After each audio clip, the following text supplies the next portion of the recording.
নমস্কাৰ, স্বাগতম জনাইছোঁ। মই এতিয়া অন্য ভিডিঅ'লৈ আশা কৰিছোঁ সকলো ভালেই আছে। ৰাতিপুৱাই শুই উঠি কাম বনখিনি আজৰি কৰি ল'লোঁ। তাৰ মাজতে বেটিও উঠিলে, আমনি কৰি আছিলে। তাইক অলপ সময় তাইক লৈ বাৰাণ্ডাতে বহি ল'লোঁ। দাদীৰ ওচৰত তাইক দি লৈ ভাবিলোঁ কাম বনখিনি আজৰি কৰি লওঁ, নহ'লে সময়ত নকৰিলে পিছলৈ থাকি যায়। সেইকাৰণে ভাবিলোঁ নাই, লগৰ কাম লগতে কৰি লওঁ। তাকে কৰি আছিলোঁ। আজি আকৌ আমাৰ ওচৰতে আছে এখন বিয়া, তালৈও যাব লাগিব। মানুহজনৰ লগত ভাবিলোঁ অকণ টাউনৰ পৰা আহোঁগৈ, বিশেষ কিবা এটা কাম আছিলে। সেই টাউনৰ পৰা গৈ পালোহি। পাই বিয়ালৈ ওলাবলৈ যা যোগাৰ চলাইছোঁ।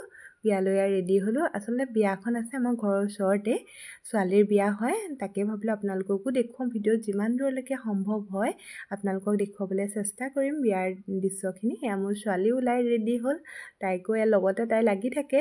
গৈ পালোঁগৈ এয়া বিয়া ঘৰ, যিটো বেছি দূৰত নাছিলে ঘৰৰ পৰা, অলপ দূৰহে। তাকে গৈ পালোঁগৈ, এয়া বিয়া ঘৰলৈ সোমালোঁ। চাওকচোন, এয়া কইনাজনী বিৰাট মৰম লগা আৰু বিৰাট চিম্পুলকৈ আছে। তাইৰ মুখখনো বিৰাট মৰম লগা। তাকে গৈ পালোঁ, সকলোৱে বহি অলপ সময় কথা বতৰা পাতিলোঁ। চাহ খাই লৈ ভাত পানীও খাই আজৰি হৈ ল'লোঁ। অলপ সময় কথা বতৰা পাতি আছিলোঁ। নানীহঁতো আছিলে, কাৰণ বিয়া বাৰুৱে গ'লেহে এনেকৈ মানুহ দুনুহ লগ পোৱা হয়, নহ'লে প্ৰায় লগ পোৱা নহয়েই। সেইকাৰণে বিয়া বাৰুত গৈ ভাল লাগে। এয়া ঘৰলৈ উভতি আহিলোঁ। আহি পাই এয়া চাওকচোন, ৰাতিৰ দৃশ্য কেনেকৈ জীয়েকে বাপেকক মূৰ পিটিকি আছে। তেনেহ'লে আজিলৈ আহিছোঁ, আকৌ পুনৰ লগ পাম অন্য এটি ভিডিঅ'ত। ধন্যবাদ।